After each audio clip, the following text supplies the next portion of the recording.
All right, good afternoon, everybody. How are my North Georgia mountain friends? Excellent. And North Carolinians.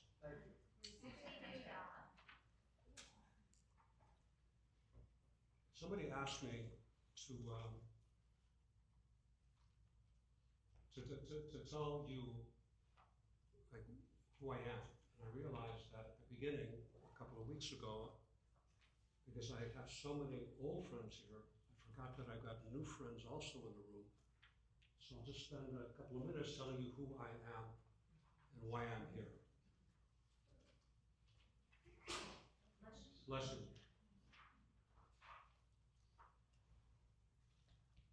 So you know, my name is Jonathan Hamburger. I am an Orthodox rabbi. What does Orthodox mean? It's a label put on us from the outside, but what it denotes is a Jew who tries to follow the Torah in the most literal way possible. So we believe that everything that was given to us in the form of a covenant at Mount Sinai 3,337 years ago is up to us to continue to implement 3,337 years later. And that's how we live. In addition to that, I'm what's called a Hasidic rabbi. I could give a class on what Hasidism is, but for the moment I'll just say to be Hasidic means that, in the words of Henry David Thoreau, we're marching to the beat of a different drummer. We are not just into the letter of the law, we are into the spirit of the law. And the spirit of the law from our perspective, can you hear? Yeah? The spirit of the law from our perspective is to make a dwelling place for God in the world. If you will, to take what has become a jungle and turn it back into a garden. And we do that in two ways. One way is to adhere as much as possible to the laws that were given to us at Mount Sinai.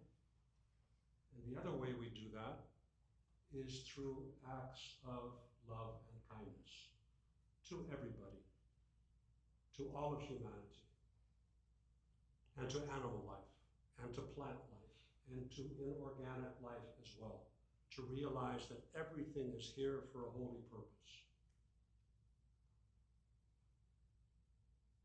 You could look at life, whether you're Christian or Jewish or whatever your belief system is, that you have what is holy and you have what is mundane.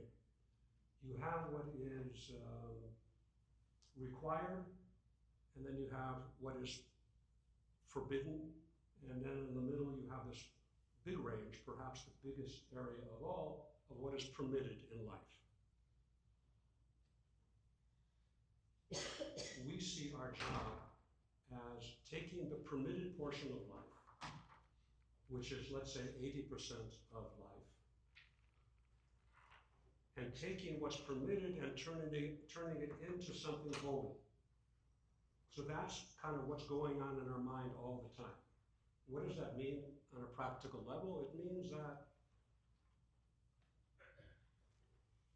before you take a sip of water, you make a blessing on that water. Baruch atah Hashem Elokeinu melech haolam she'akol niyeh bidvaro. God, thank you for the sustenance. And every food group has a different blessing. And everything has another blessing. And it's easy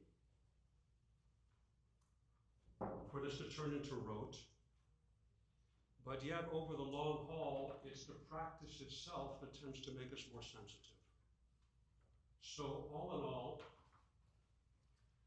all, we are here to try to do what God wants from us, which is, yes, adhering to what we believe He wants from us, but also playing nicely with each other and doing everything we can to uplift everybody we meet so that they are inspired to do God's work as well. That's the program from our perspective.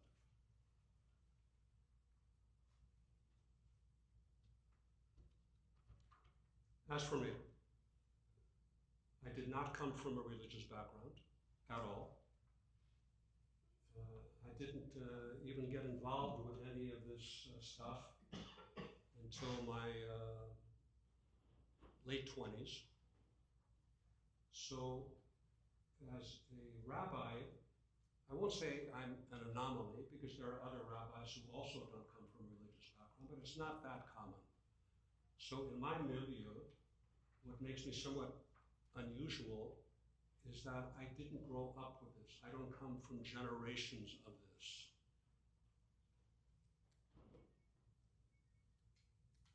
Imagine you come from generation after generation. You can go back and you can cite who your father was, who your grandfather was, who his father was, and go all the way back. And when you're being breastfed by your mother, you're drinking the tradition, you're drinking your ancestry. So I didn't have any of that. So I did all this out of choice, if you will. And I didn't do it until beginning in my 20s. And by the way, learning for us is nonstop. I still spend, as my wife will attest, hours a day learning. That's what we do. We learn, we learn, we learn, we learn, we learn. So from my perspective at least, this is my wife Rivka Sarah. Hi Rivka Sarah, how are you? Say hi to the group. So when we moved up here as empty nesters, to say the least,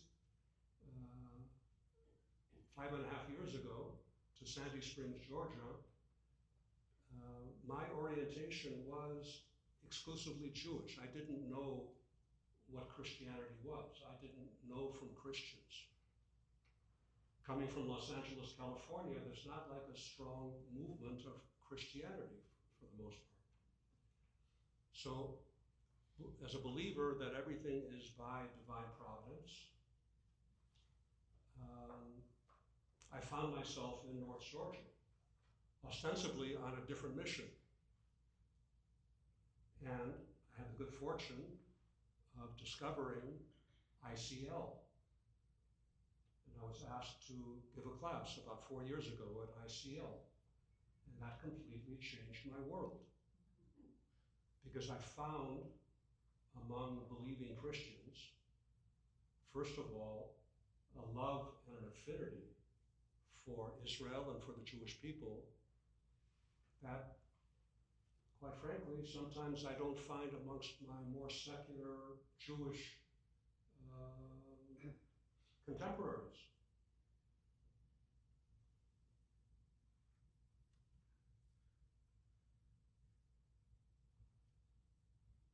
So what that activated for me was the fact that at Mount Sinai, 3,337 years ago, we didn't just receive a covenant for a particular set of laws to keep and to fulfill and to be a holy nation, all that stuff. Yeah, that's definitely a mission. But we were also given another mission at the time that I really didn't understand, and I think most of my folks don't understand to this day. We're told by the prophet Isaiah to be an or l'goyim, to be a light unto the nations. Meaning that we had a second mandate at Mount Sinai to teach moral wisdom that's found in the Old Testament, the Hebrew Bible, the Torah, to teach that to all of humanity. Not presumptuously as the owners, not that we have an exclusive on morality, but to be stewards and to share that morality. So whereas the Christian is drinking from the same river that we are drinking from, because so much of the Christian Bible and Christian theology is based on the Torah, on the prophets, on the writings.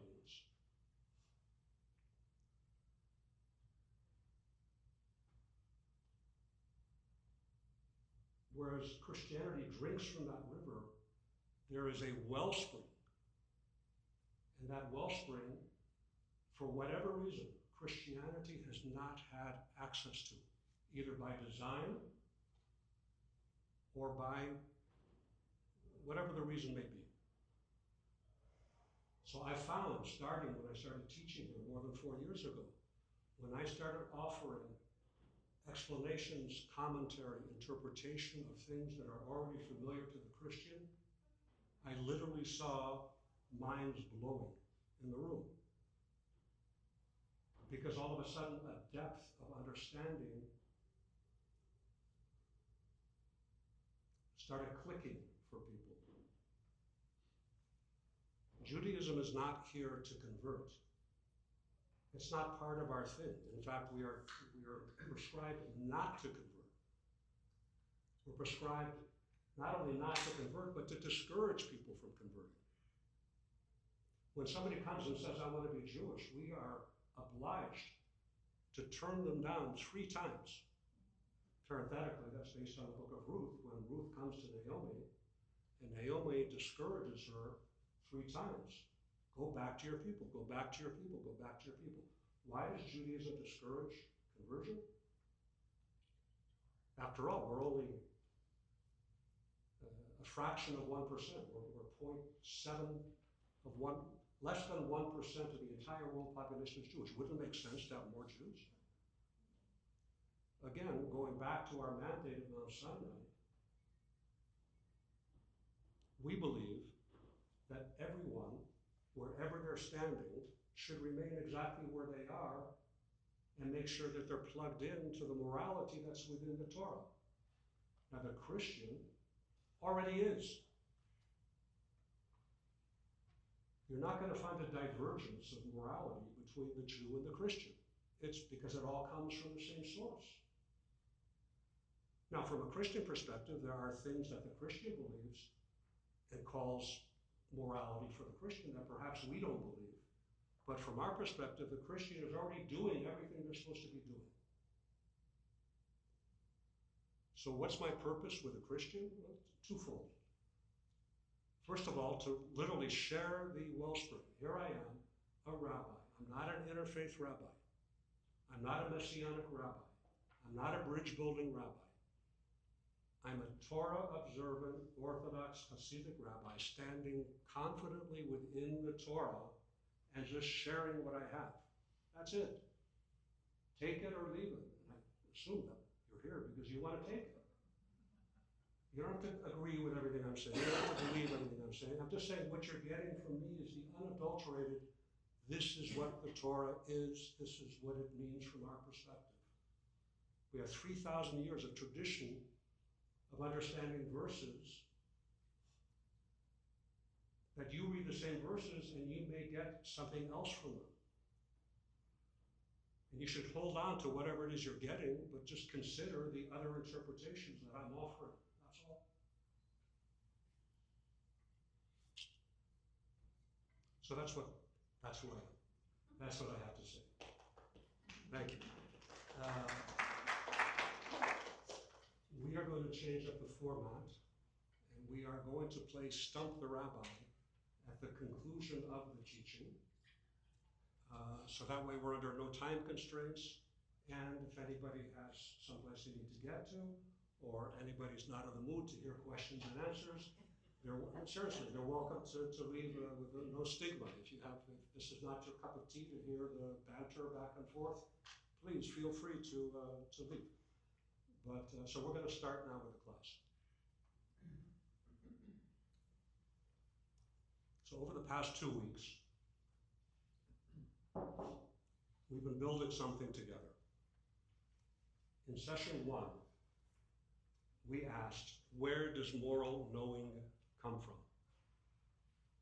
And the Torah answered, the Garden of Eden.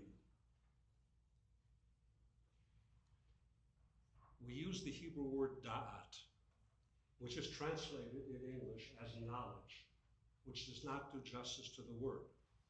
The word da'at in Hebrew is a form of knowledge, but it is literally an internalized awareness.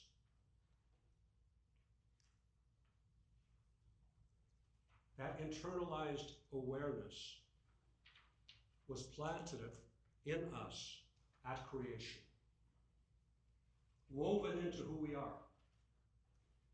No question that eating from the fruit of the tree of good and knowledge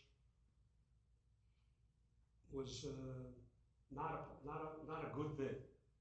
To say the least, for the Christian, you have the whole doctrine of original sin. We don't share that doctrine, but we also look at it as a pretty big blunder. But that doesn't mean that there wasn't a gift attached to it. A difficult gift, but a gift nonetheless. So whereas it's tempting to say that eating from the tree, from the fruit of the tree, opened up the whole discussion of good and evil that didn't exist before, from our perspective, from the Jewish perspective, the good and evil were always there prior to the sin. What changed was the fact that it became internalized. In the second session, we discussed last week, what is a human being? And the Torah answered with a concept called B'Tselem Elokim. In English, we are created in the image of the divine, which means that every person carries a spark of the divine. It can't be earned, it can't be lost, it can't be compromised. Because once you understand that every single human being carries that image, an immediate question follows.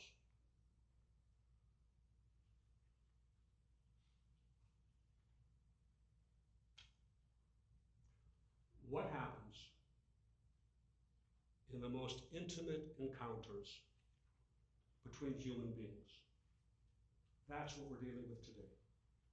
When two people who each carry the divine image come together in the closest way possible. What's at stake? What does the Torah have to say about that? And that's where we're going now.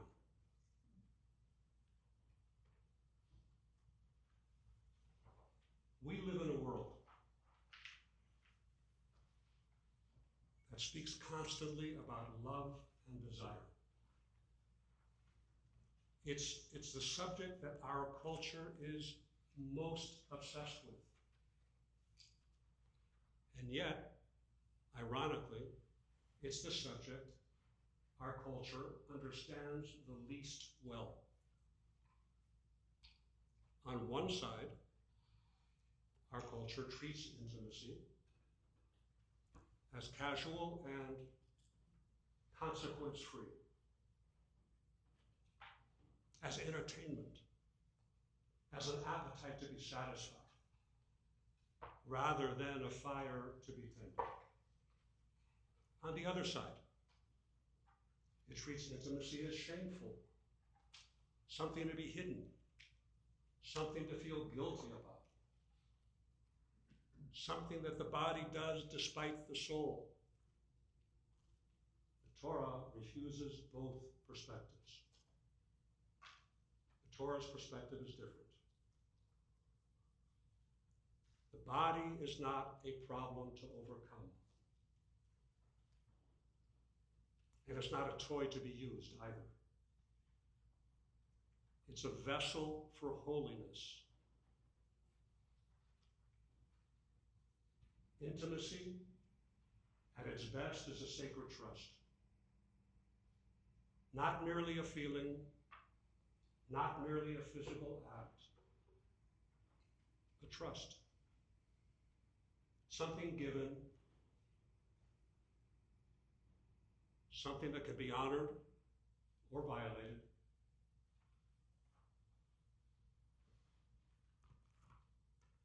So to understand what the Torah means by that, we need to go back to the concept of da'at,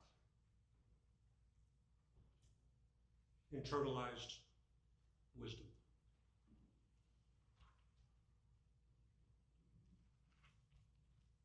Again, da'at is the knowledge that is embodied, that's internalized, that's inseparable from who you are.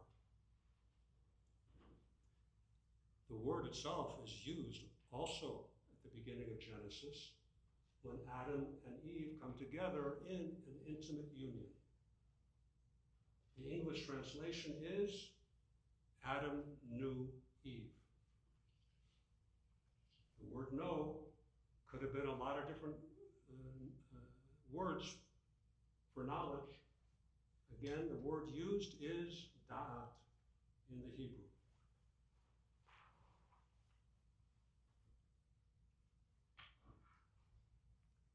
The deepest union between two people. That's not an accident, that is teaching. Intimacy in the Torah's vision is not primarily about the body.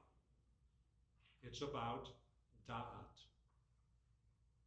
The knowing that comes from being fully seen and fully known by another person. The longing underneath all human desire ultimately is not physical. It's the longing to be known without being used, to be cherished.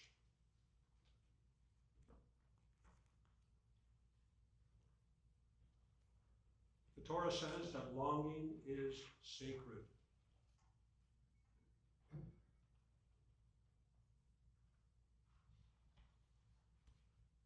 When I said that we're playing Stump the Rabbi after, it doesn't mean that you're not supposed to be participating and throwing your hand up and doing whatever. But let it be on the subjects that we're talking about. So let me just remind you, anything that you have to say, open game at any time. Claudia. Is intimacy understood within covenant? As part of the covenant? As a form of covenant. Yes, for sure.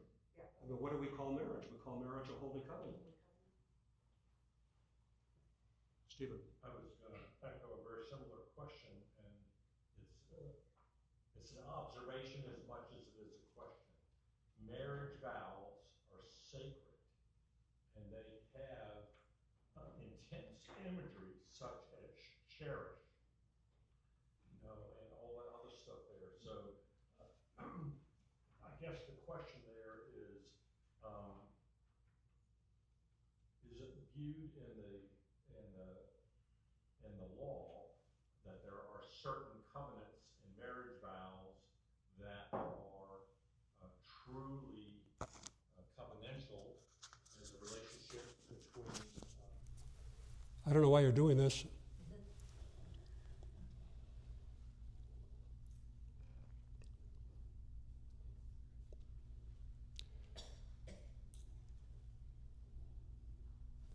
We carry with us everyone who has ever shaped us. Everyone whose trust we hold. Our parents, our teachers, our spouses, our children, the people who believe in us, the people who believed in us before we believed in ourselves. They're all in the room. Joseph saw his father's face.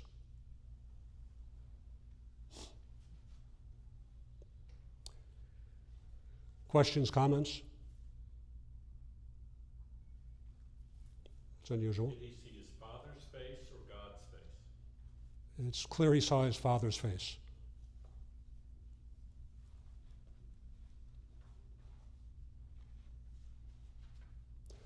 Jewish law includes a teaching called yichud. Again, ultimately, Judaism as a religion is based on law, the law given at Sinai, that was codified. That's part of a big body of work called the Shulchan Aruch, the Code of Jewish Law. And within the Jewish law is a teaching called Yichud, the law of not being secluded alone with a member of the opposite sex to whom one is not married. I know it sounds really archaic and repressive to modern ears, maybe even insulting, as if the Torah doesn't trust us. That's the point. The Torah doesn't fully trust us. Not because we're wicked, but because it knows who we are. It knows that human beings are not machines. That context shapes behavior. That the distance between intention and action can be much shorter than we think.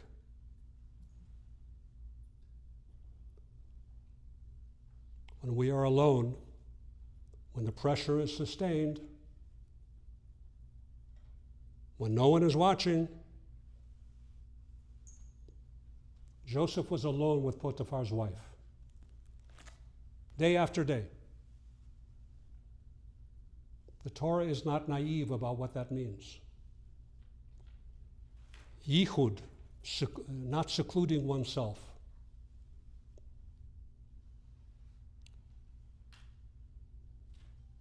It's not prudishness. It's the Torah building a protective fence around something precious. The way you build a fence around your rose garden. Not because the garden is dangerous, because the garden is worth protecting.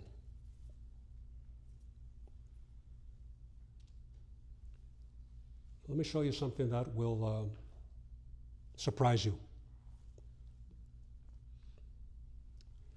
In the book of Deuteronomy, in the parsha in Hebrew called Kitetze, the Torah describes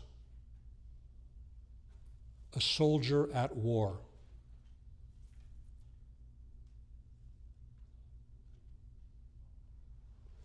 To give you some context, back in the day, in the civilized world of the time, be it pagan or otherwise, kingdoms dressed up their daughters and their wives like harlots to distract and to tempt the invading army. That was common practice. Those were the rules of engagement. Everybody know that, by the way? Yeah. Never heard it. Check it out. So that in the book of Deuteronomy, there's a the law is based on the book in Deuteronomy. The Torah describes a soldier at war. He sees among the captives a woman of beautiful form. From this is derived a law in this code of Jewish law called Eshet Yafat To'ar, the beautiful captive. He desires her. The Torah doesn't say suppress the desire. The Torah doesn't say just look away. It doesn't condemn the soldier for what he's feeling at that moment. Instead, it builds a structure around the desire. The soldier may bring her home, but first, she must shave her head, cut her nails, rend her clothes, remove her captive's garments, and then put on sackcloth and ashes. And she must sit in his house for a full month. No bathing, no hygiene, weeping for her father and mother.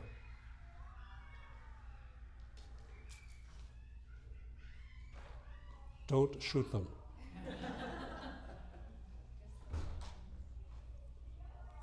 Only after that month may he take her as a wife. And if he decides he doesn't want her, he must compensate her. He must let her go free. He cannot treat her as property because the Torah says he has afflicted her. Now, why the shaved head? Why the month of mourning? The rabbis are explicit about this. The Torah is not endorsing the impulse of the soldier. It's trying to manage that impulse. The shaved head, the cut nails are designed to make her less immediately appealing, to force a distinction between desire and da'at. Again, da'at, moral knowing. The month of mourning is not some bureaucratic delay. It's the Torah insisting that the soldier witness her grief, that he sit with the reality that she is a human being, with a father, with a mother, with losses and a history, with a life that existed before he saw her and desired her. She's not a beautiful object. She's an entire world. And he must know that before he can take her as a wife. Steve. I don't want to distract you, but is this not the same premise as shooing the mother bird away before you see her eggs? Elaborate. You're going to steal the mother's eggs because you are hungry, but you should not do that while she is sitting on the eggs, because that causes immense, I'm giving human language here, immense emotional damage to the mother for stealing her babies. But if you shoo her away, where she cannot see that her babies are being stolen, it is better for the mother. So I know that I'm stretching it, but it is, in my view, the exact same premise of remove the my language here, remove the immediacy of the event, of the desire event, or the motherhood event, whatever there, and make it on a different spiritual plane, and then it's acceptable. I think it's a good analogy. It works. It's all about sensitivity. I mean, imagine how this young woman is feeling by her parents who sold her out, by her husband who sold her out. So she's already not having the greatest life of all. The Torah is not suppressing desire. It's transforming that desire into covenant. Even in war, even in the most extreme circumstances. The Torah insists, see her humanity first. See the mama bird's humanity first. Then decide. This is the distance between appetite and da'at. We okay?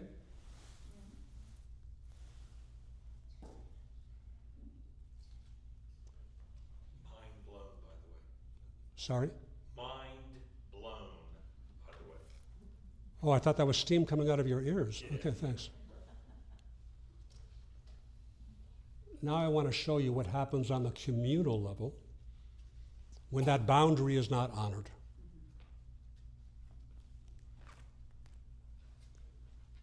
There was a sorcerer named Bilam.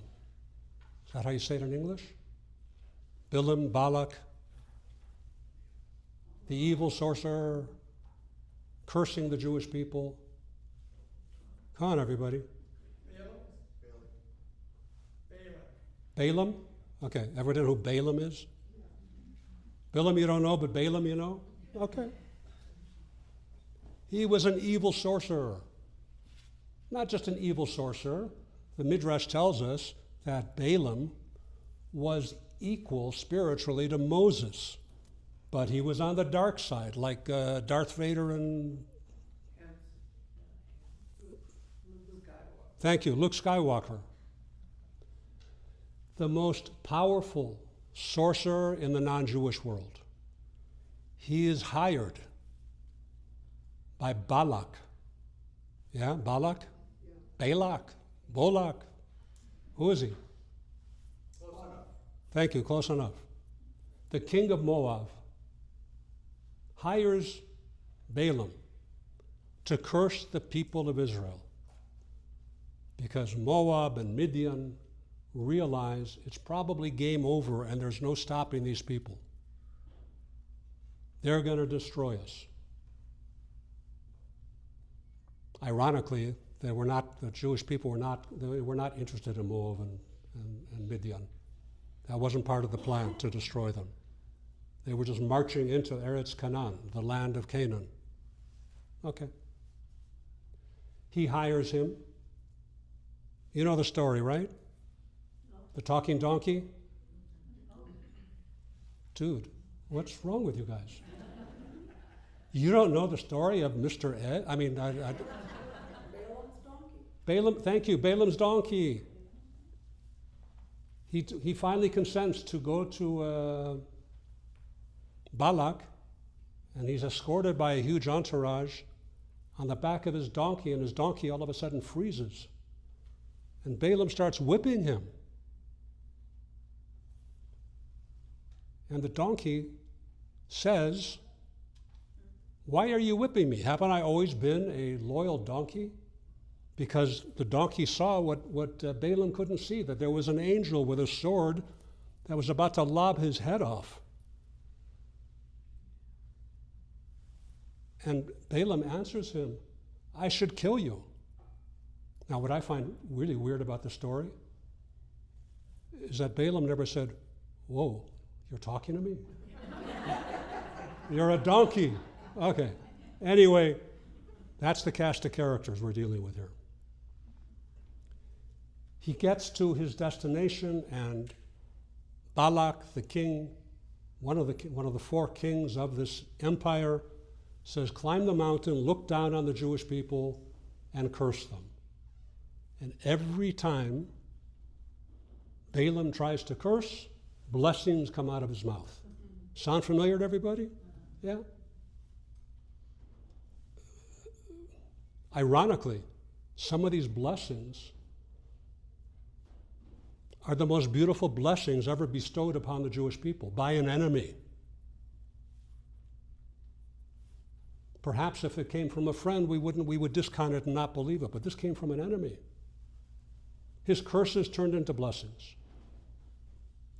The most powerful sorcerer in the ancient world, utterly defeated. He could not do his job. But before he left, this is where it gets interesting.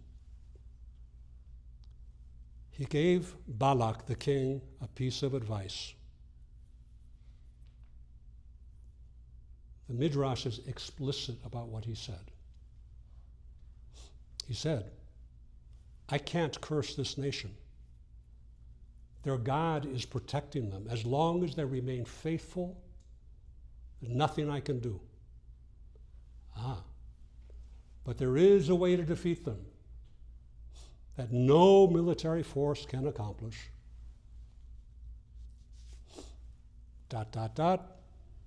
Send your daughters. Not soldiers, daughters. This is what you do. You set up market stalls along the highway. Let the women sell their goods. let the Israeli men approach, let the relationships develop naturally, and then, just before the moment of intimacy, let the woman introduce the worship of the Midianite god Baal Peor. Baal Peor was an exceedingly disgusting form of idol worship.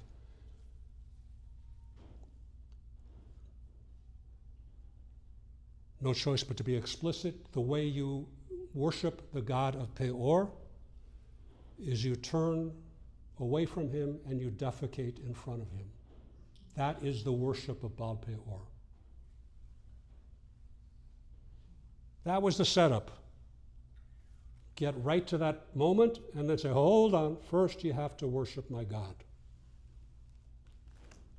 Because Balaam understood something that Balak had missed entirely. Israel couldn't be defeated from the outside. Their covenant was their protection.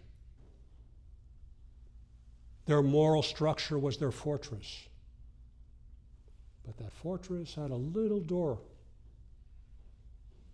And the door was intimacy. If you could find your way into this sacred boundary, if you could use desire as an instrument of spiritual infiltration, you could accomplish from the inside what no army could accomplish from the outside. So Balak sent the daughters of Midian and of Moab, not as camp followers, as a deliberate, coordinated, strategically designed operation of seduction. The elders of Midian and Moab sent their own daughters,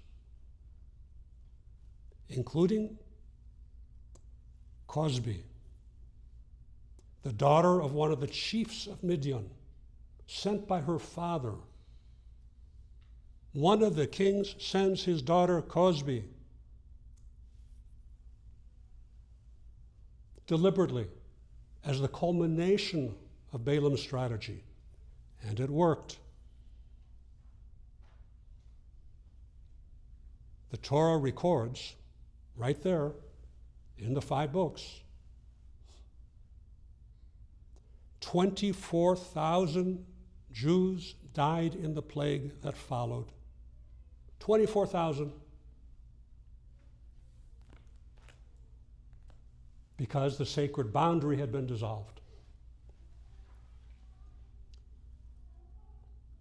Are you on the edge of your seats yet? Because it's going to really get good now.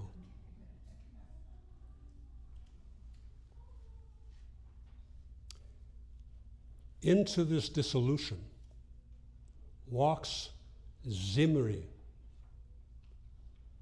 Zimri is a prince. He is the leader of one of the 12 tribes of Simeon.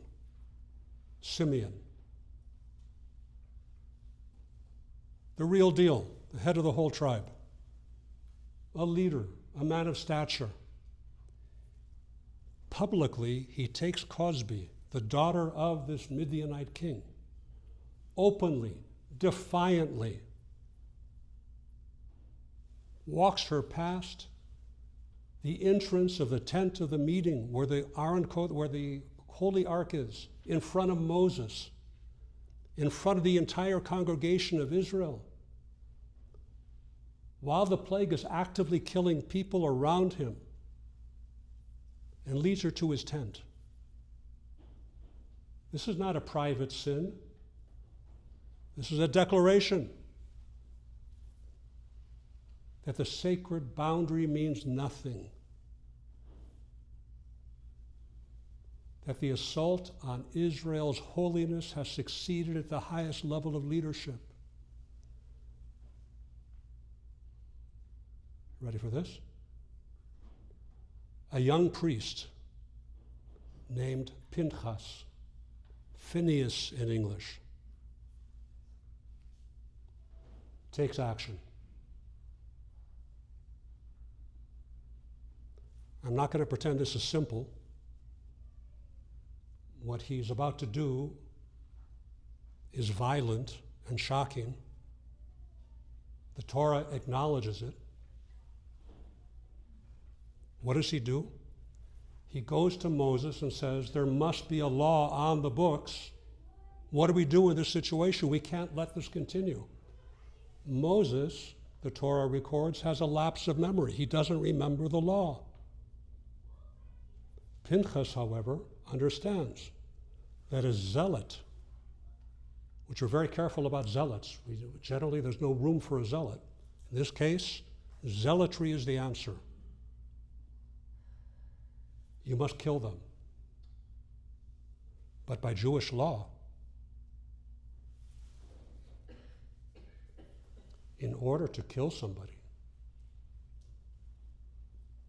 they have to be caught in the act. And there must be 2 witnesses. Pinchas is prepared to go and breach all that and deal with the consequences to save the Jewish people.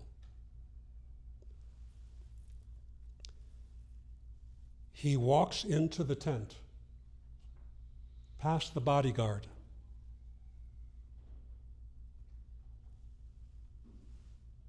And there are Zimri and Cosby engaged in the act.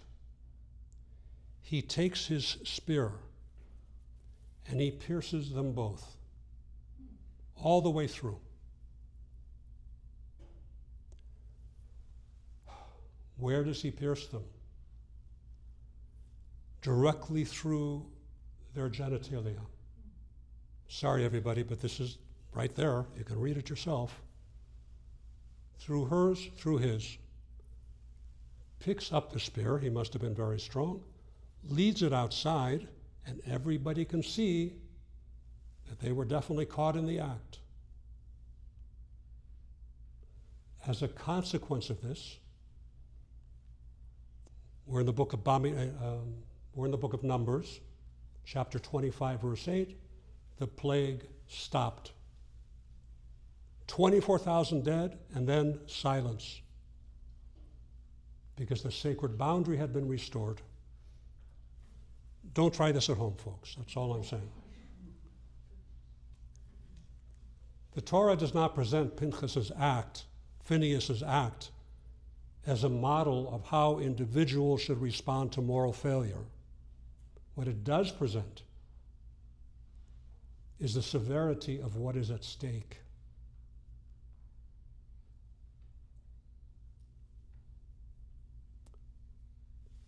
Sacred intimacy is not a private act. The violation does not stay just between 2 people. It moves outward into families, into communities, into civilizations. Balaam knew this. He couldn't curse Israel from the outside. So he sent the daughters of Midian to dissolve the inside. And for a time it worked.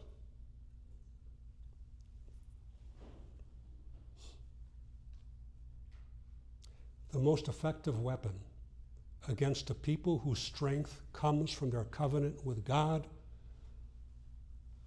is not military muscle. It's the corruption of intimacy. I'll let you play with those pieces and see if it applies to anything you can relate to in our culture today. It is 1 o'clock. Let us take a 5-minute break, a real 5 minutes. We'll come back and finish up, and then we'll play Stump the Rabbi.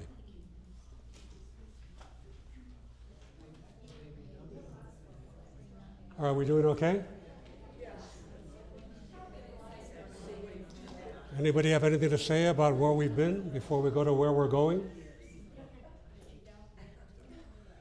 Paul. So I've been quiet so far. Yeah, you sure have. I did a whole first hour. I figured that's enough. You mentioned I think that's a record, by the way. that Joseph, it's not easy.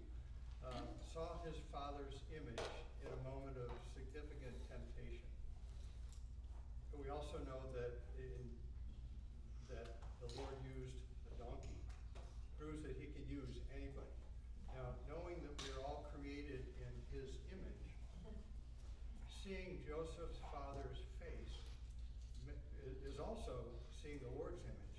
Like when we see anybody, the Lord's image is in all of us.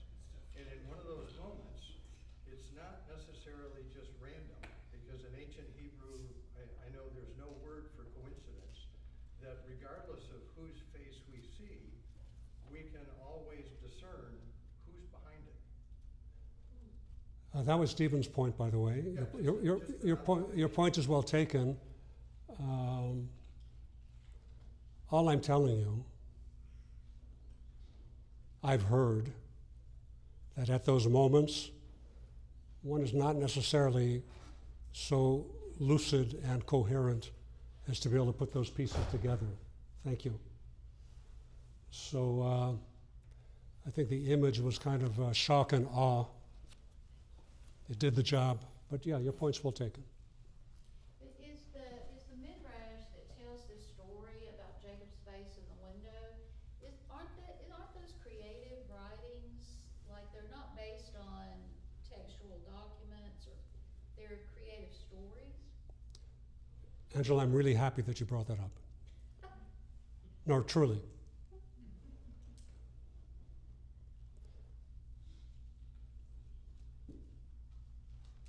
For the Jew, the Midrash is as valid as Scripture. If you remember last week, we talked about 4 levels of interpretation of the same story. We used the metaphor from Genesis, Yehi or vayehi or. God said, let there be light, and there was light. Remember? We took that down 4 different levels. One of those levels was allegorical. So these are not just stories. There's an analog behind the allegory, because the concepts we're dealing with are so lofty that one cannot go strictly to the analog. One needs the analogy in order to get to the analog. Now, theoretically, as we become more developed and sophisticated, we can discard the analogy, be left with the analog. But that doesn't mean that the analogy is not valid. So again, there are 4 major levels of interpretation. They all come by design from God to Moses. God said, use analogies. Here are the rules of engagement regarding the analogies. This form in Hebrew is called remez. Remez means hint. So the hint is there.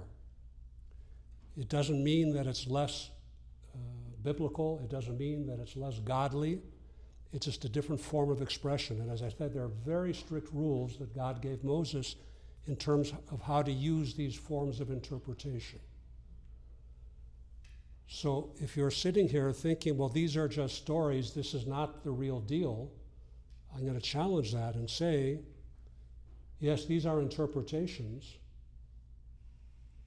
These interpretations are based on the Word of God, and we can look at interpretations of the prophets by various Christian authors and say, contrary to popular understanding, these are not translations, these are also interpretations. The fact that the Christian and the Jew look at Isaiah chapter 53 or anything else that is quoted in Christianity, and we look at them completely differently, it's because we interpret them completely differently. Doesn't mean Christianity is wrong. This is all open source. Copyright expired thousands of years ago.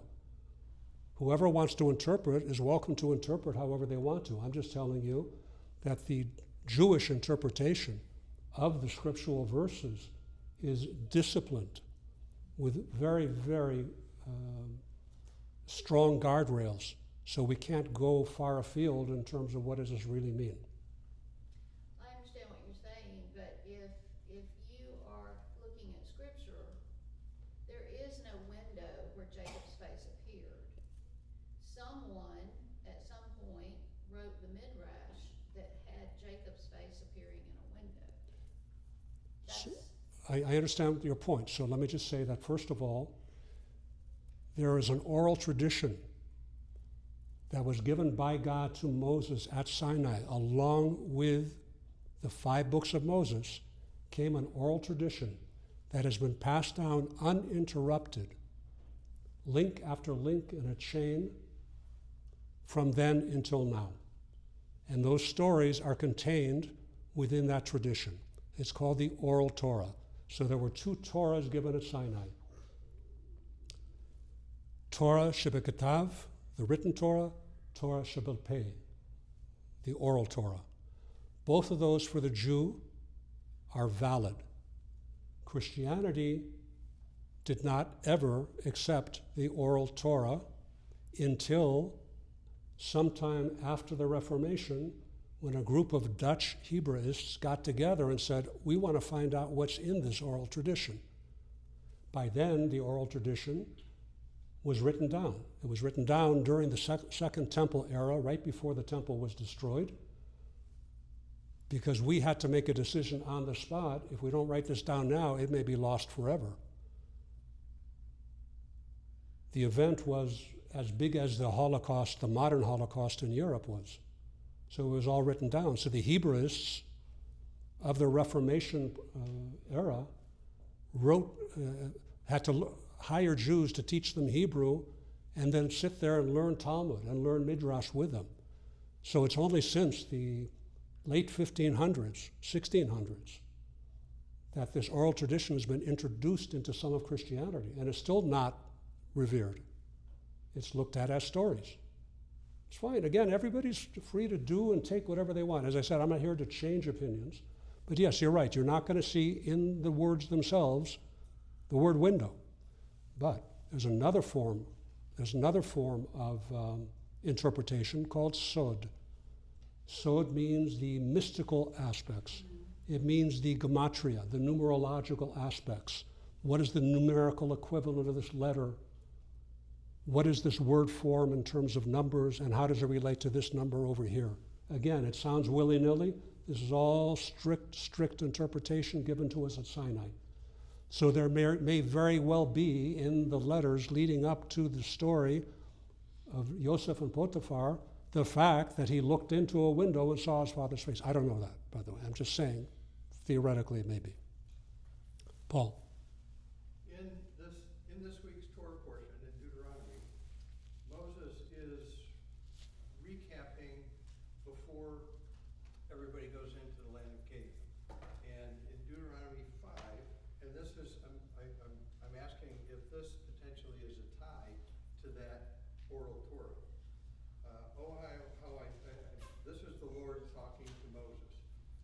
Oh, how I wish their hearts would stay like this always, that they would fear me and obey all my mitzvah, so that it would go well with them and their children. Go tell them to return to their tents, but you stand here by me, and I will tell you all the mitzvah laws and rulings which you are to teach them, so that they can obey them in the land that I'm giving to them as their possession. Is that a direct tie to the oral Torah? Yeah, for sure it ties together, for sure. But again, Deuteronomy, the last book of the 5, is Moses' swan song. It's written in Moses' voice, not in God's voice. Doesn't make it any less holy, doesn't make it any less real. But it is a recap. Was there someone else? Mike. The oral Torah, is that the same as the Midrash, or is the Midrash? So the Midrash is from the body of oral Torah that was written down, as is the Mishnah, as is the Talmud, as is the Zohar. All those funny sounding names that you've heard of and don't know what they are, they come from the oral tradition. So the Midrash is just a portion of the oral. Correct. Which one of them has more authority? Would the Hebrew scriptures that were written down have more authority than the Hebrew Midrash that were written down? It's a difficult question to answer, but I will answer it this way.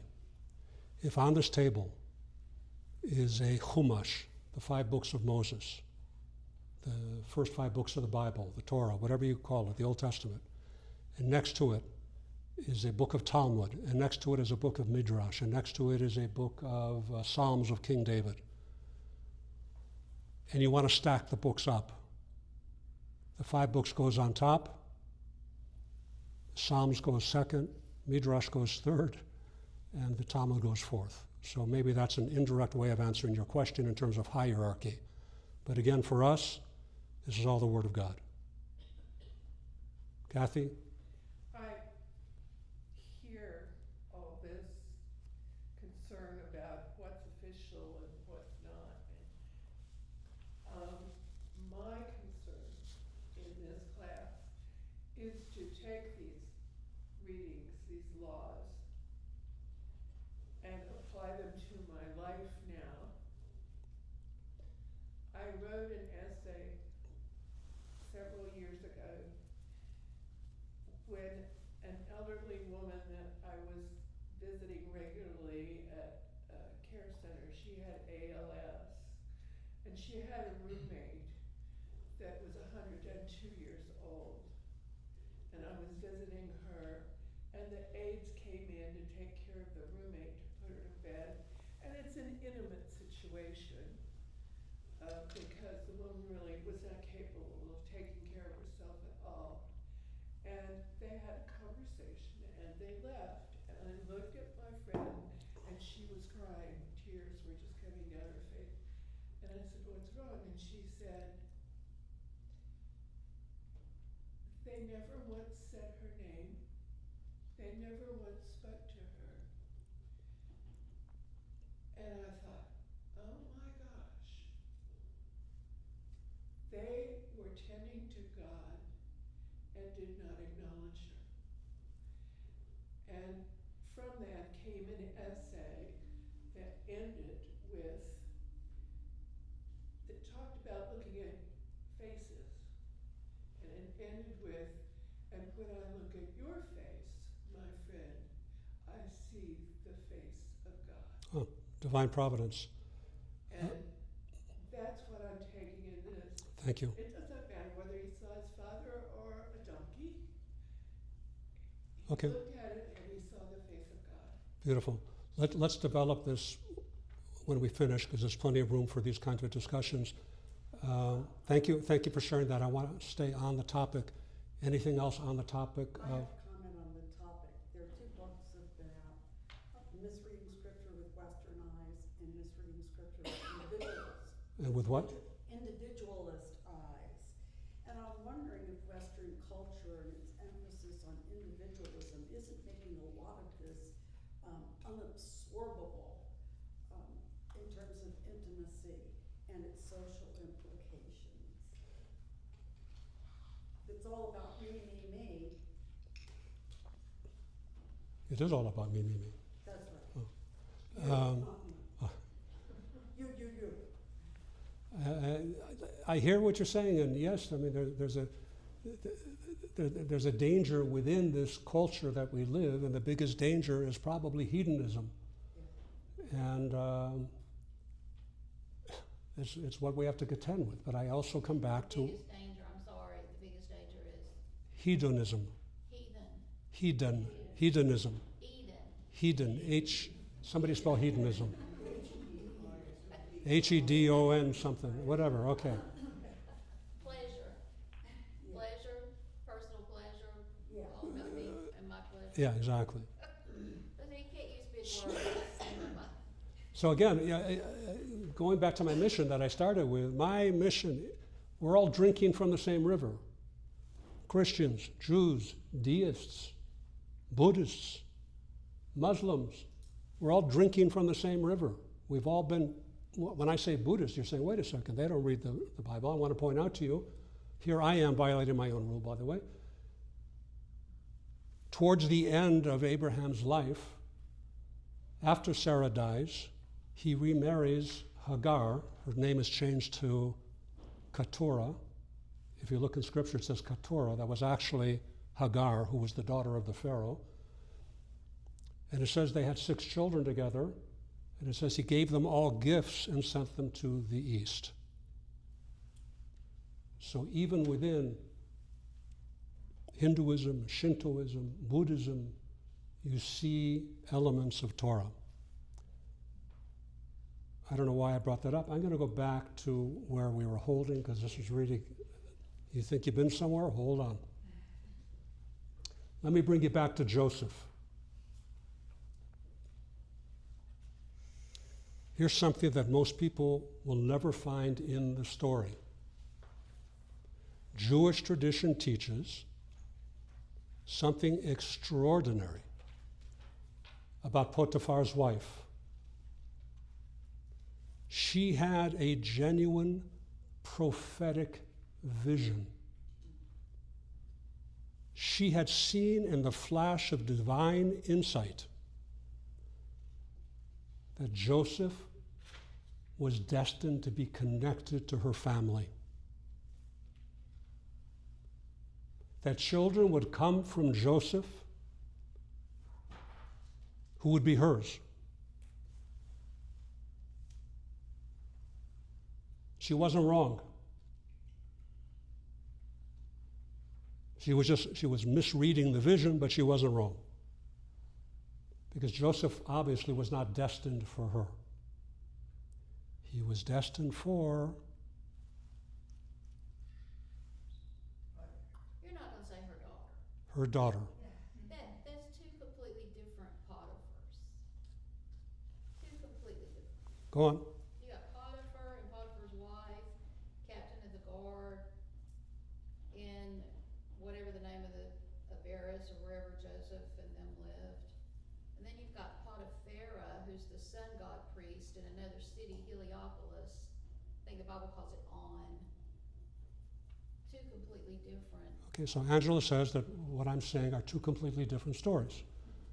And I'm saying you're entitled to your interpretation. I'm here to give you Jewish interpretation. Potipharah is Potiphar's wife in Jewish tradition. Potiphar, Potipharah. But it's proven. It's proven. Okay.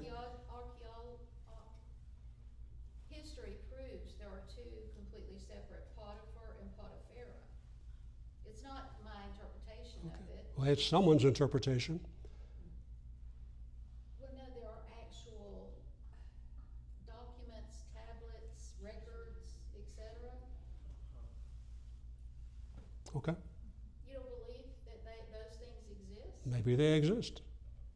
I'm not negating. First of all, I don't know what you're referring to, so I can't dispute it. And if I did know what you're talking about, I still might not dispute it. I'm just telling you what Jewish tradition says. I'm showing you 3,000 years of Jewish understanding of things. Are they proven wrong? Is the world 6,000 years old if you add up the time from Adam until now, or is it 13.8 billion years? I'm just telling you what Jewish tradition says. The Torah is not a science book. But we get her name. Okay. The Bible gives us her name. Okay. I can't remember what her name is, the wife of Joseph. And she is recorded, that family is recorded as Potiphar and Potiphar's wife in Avaris, where Joseph lived. Not Potipharah, who is recorded in Heliopolis or the city of On. Okay. I respect that you believe what you believe and that you obviously know what you're talking about and believe it strongly. Again, I'm just telling you our tradition. Take it, leave it, do whatever you want with it. Think it's wrong, totally fine with me.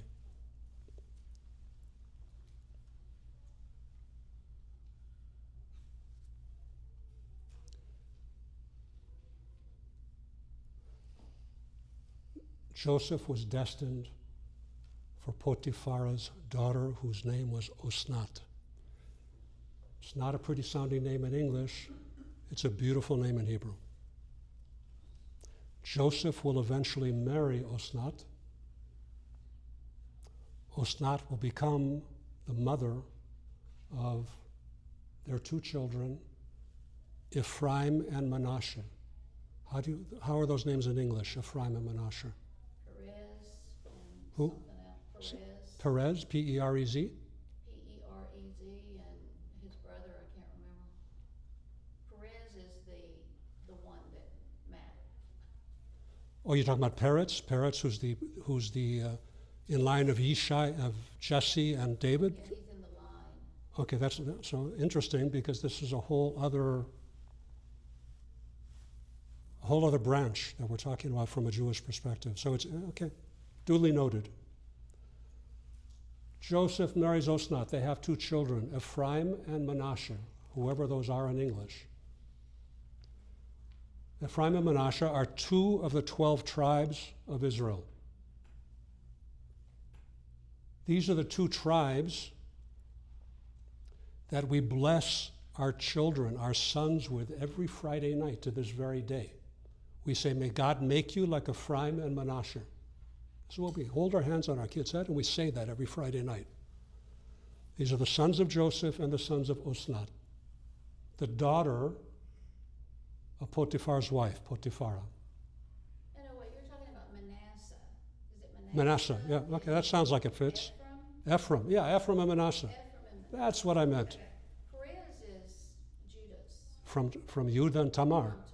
You must have prophetic vision because we're going to be talking about that in a minute. I thought you were talking about, I got Judah mixed up. Okay. Same household.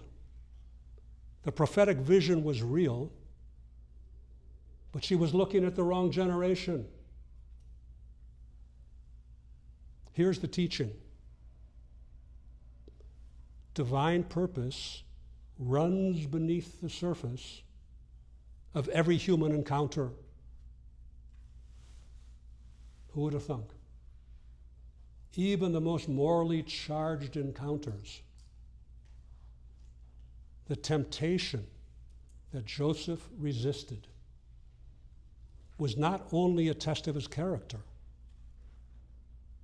it was the hidden path along which his destiny was traveling. If he had yielded, the path would have closed. Because what we protect, God protects.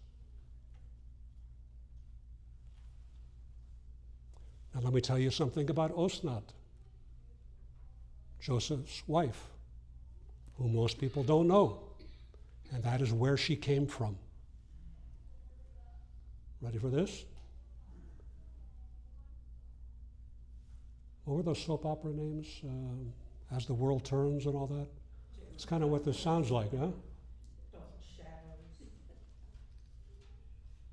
Osnath was the daughter of Dinah.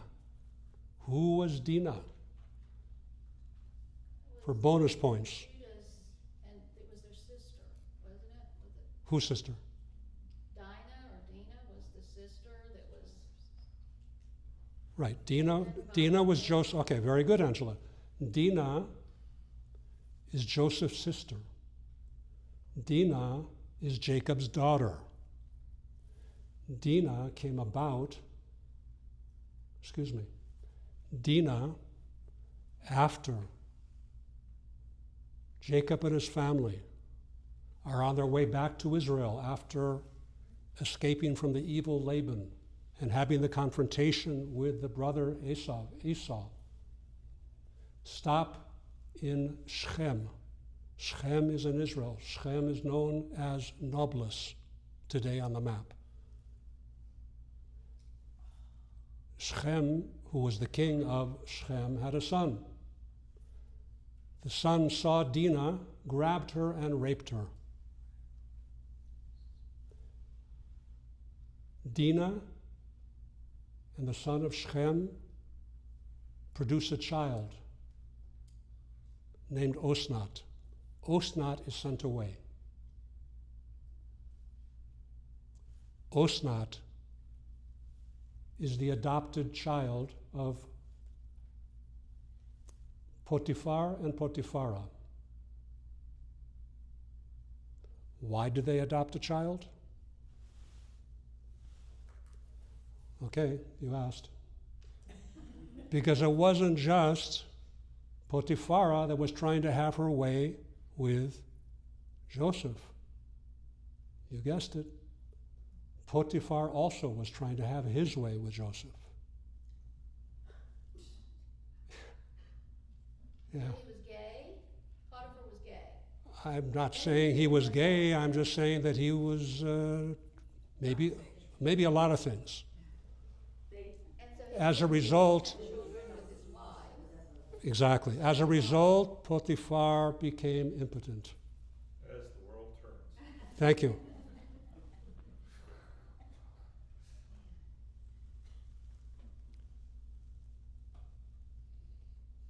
So here, Osnath is raised in Potiphar's household, far from her family, far from everything that formed her, and yet she becomes Joseph's wife. The mother of 2 of the 12 tribes, Ephraim and Manasseh. Manasseh. The grandmother of entire tribes of Israel. The child of violation becomes the vessel of blessing. And this is not the only time the Torah shows us this pattern, Angela. In the book of Genesis, Tamar. Everybody know this story since we're on these kind of sordid subjects? Tamar disguises herself as a harlot and lies with her father-in-law, Judah. The backstory on that one is she married 2 of Judah's 2 sons. But because she was so beautiful of form, they did not want her to become pregnant. So, in the words of the Torah, they spilled their seed outside of her womb. As a result, they were punished, and one of them's name was Onan, and if you look in the dictionary, you'll see that onanism is the act of spilling one's seed.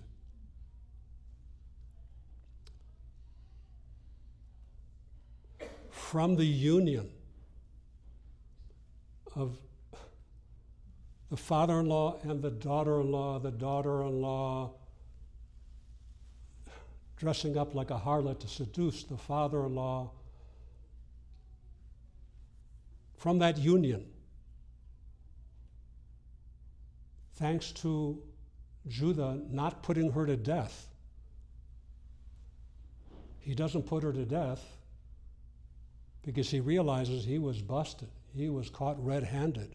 Plus, she had evidence. She had his ring and his staff because he couldn't pay her at the time. He said, "Give me your ring and your staff." What a fool. Anyway, he gave her the ring and the staff. When she brought that to him, he said, "Okay," called off the execution at the last minute. That child in her womb produces twins. One is named Zerach, the other is named Peretz. Both of them very important figures. From Peretz, generation by generation, follow the line, comes Jesse, who was the father of King David. And from King David comes the Messiah. That's something the Jews and Christians can agree upon. The progenitor of Israel's greatest king and the messianic hope of all of humanity, however you look at this, is born of a union that violated every boundary. Ladies and gentlemen, do you hear what I'm saying? The Torah doesn't hide this. It doesn't sanitize this. It doesn't airbrush it. It returns to it again and again. Can I ask you, I thought that Tamar was pagan. Like Judah went into Canaan and he became Canaanite. He assimilated. He left his people and became a Canaanite. And he married a Canaanite woman and they had Canaanite mixed children, and then Tamar would have come from Canaan. So help me understand. How does this fit in with Jewish law? Yeah, First of all, we're talking about before Jewish law is established. We're talking about before Mount Sinai.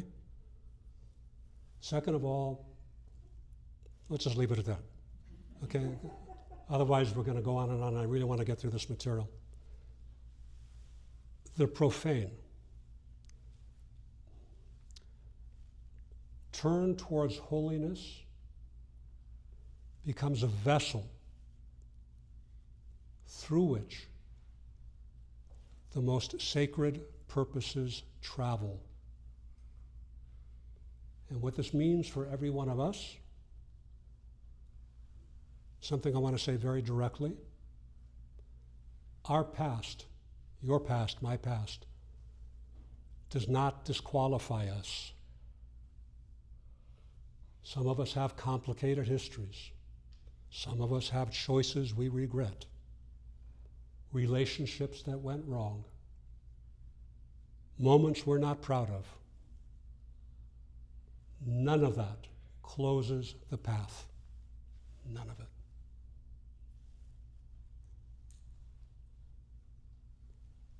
Not only that, that may be precisely the ground from which your greatest contribution grows. Put that in your pipe.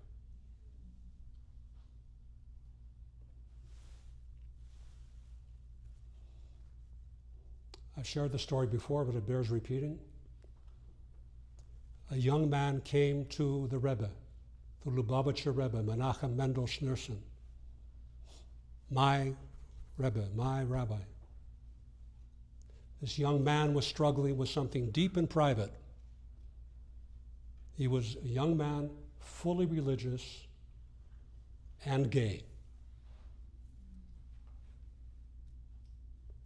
It made him feel, in his own words, that he was outside the reach of holiness. Can you imagine you come from such a stringent religious background, and yet you have desires that are so unholy from that religion's perspective?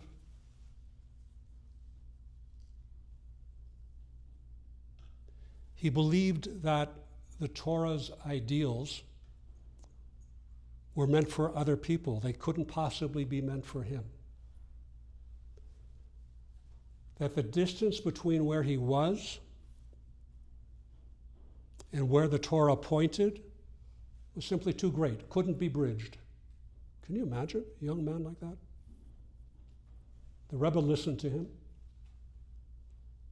and then he said something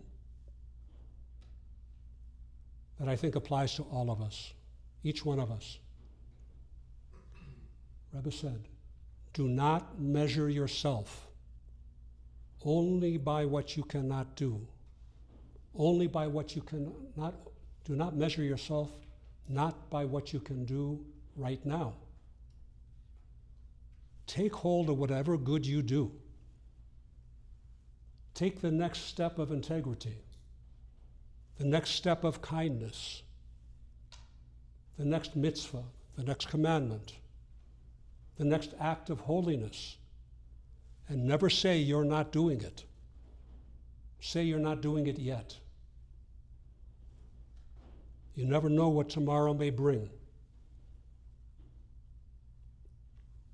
The Rebbe did not erase the Torah's ideals.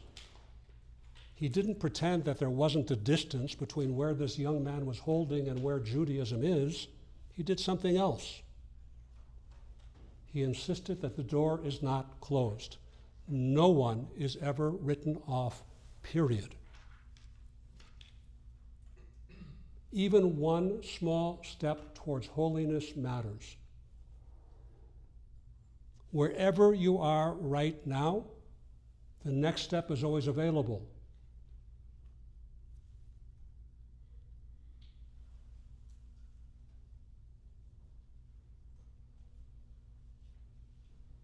This is not the Rebbe being kind to one struggling young man.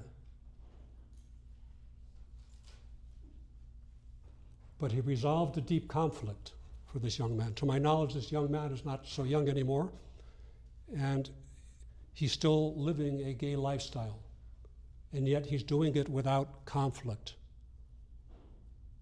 For Jews, there's 613 commandments. Nobody is keeping all 613. Neither is he. He's not being judged, or he should not. If he is being judged, it's wrong on the person that's judging. None of us are perfect. None of us are doing all 613. The fact that being gay is not part of the Jewish code does not mean that he's doing anything less than the rest of us. We're not here to judge that. When a gay person enters a synagogue, he's afforded the same rights and responsibilities and privileges as anybody else. He's called up to the Torah. He makes the blessings. No distinction whatsoever.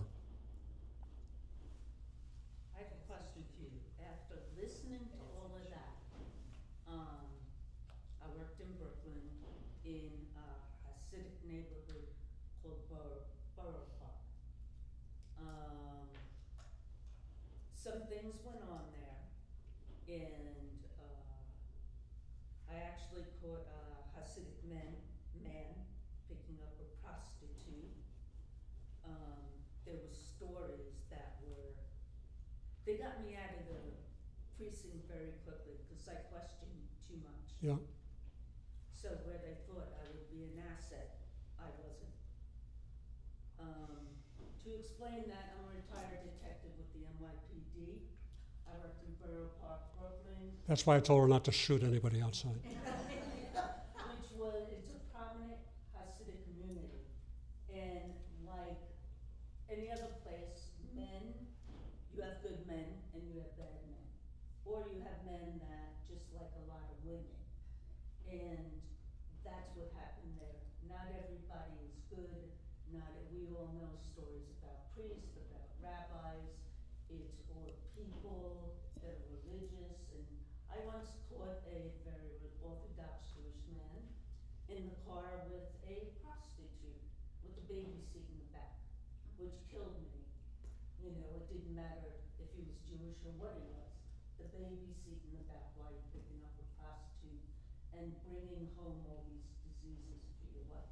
But what I also did was wait for him to get in the car, you know, the female to get in the car, or male or whatever, and I used to count 1, conversation, 2, 3, 4. Okay, let's go now.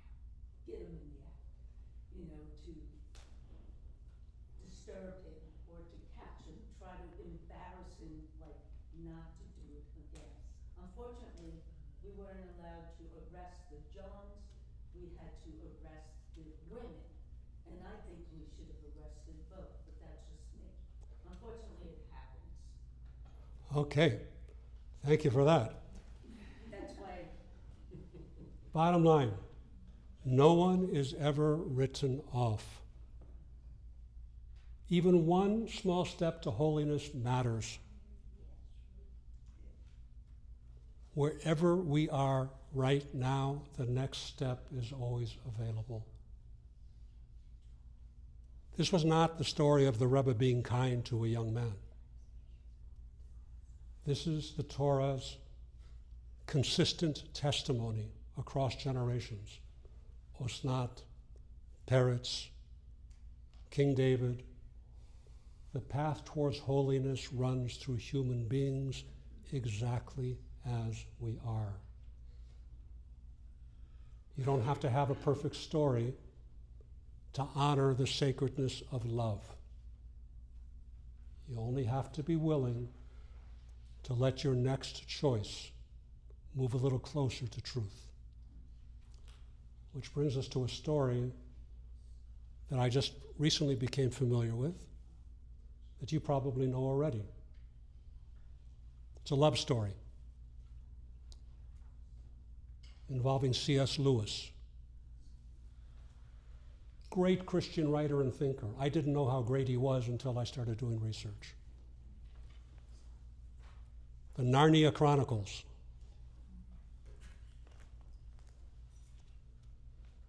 Interestingly, one of the most influential theological voices of the 20th century. Wow. He was a confirmed bachelor. He spent his adult life at Oxford, surrounded by books, with colleagues, certain that marriage was not in the mix for him. And then he met Joy Davidson. She was an American writer, brilliant, difficult, funny, and she was dying. She had cancer. Everyone knew it. He knew it, and he married her anyway. Not out of pity, he married her out of love.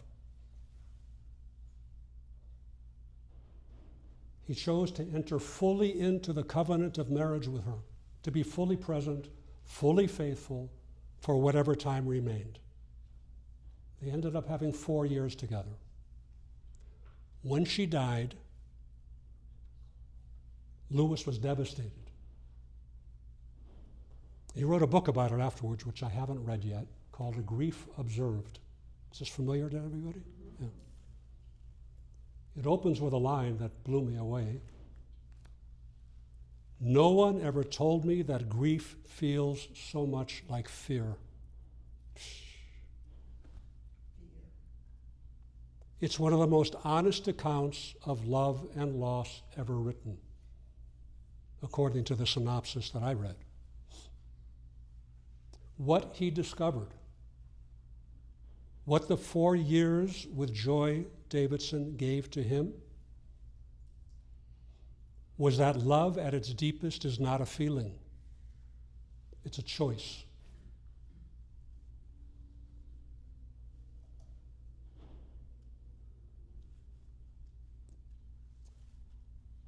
A commitment to honor the soul of another, fully and faithfully, regardless of circumstances.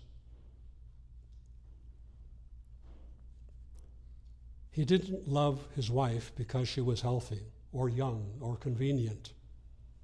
He loved her because he chose to love her. Because the covenant that he made with her was more real to him than the fear of loss. That is da'at. The knowing that comes from choosing to be fully present to another person's soul. I don't think that C.S. Lewis ever read the Torah's teaching on sacred intimacy, but he lived it in Oxford, in a hospital room, in a book written through grief. I want to return one last time to Osnat, the daughter of Potiphar's wife. Born of Dinah's violation by Shechem, raised in exile, carrying hidden roots beneath an Egyptian surface. Joseph sees her, recognizes something in her that no one else could see. He chooses her. The very household that tried to destroy Joseph becomes the household through which his destiny is fulfilled.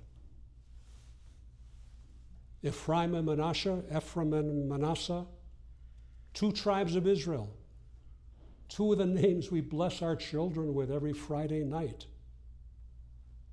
And the blessing itself reads, may God make you like Ephraim and Manasseh, which is understood as, may you be like young men who maintain their identity with faith, with integrity, even in the middle of exile, even when everything else had been taken, even when nobody was watching. Joseph's faithfulness was not only a moral victory, it was the path along which his greatest blessings traveled. Fidelity in intimacy is not merely the absence of violation. It's the presence of something that could not have been built any other way. a marriage, a covenant, 2 sons whose names we bless our children with. To this day, what we protect, God protects. What we honor, God honors. And the path towards our deepest blessings often runs directly through the choices we make when nobody is watching. So yes, Joseph saw his father's face at the moment of his greatest test. The image of the person who formed him called him back to who he was.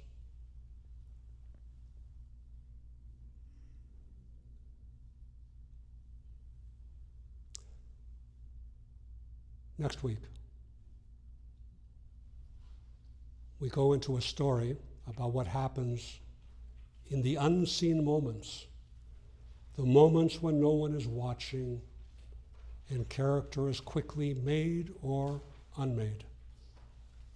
We're talking about Yaakov and Lavan, Jacob and Laban. We're going to talk about false weights and measures, hidden manipulation, the extraordinary story of Rachel, who stole something from her father and paid a price no one ever expected. You think you know the story? You ain't seen nothing yet, my friends. I want to thank you very, very much. We have a few minutes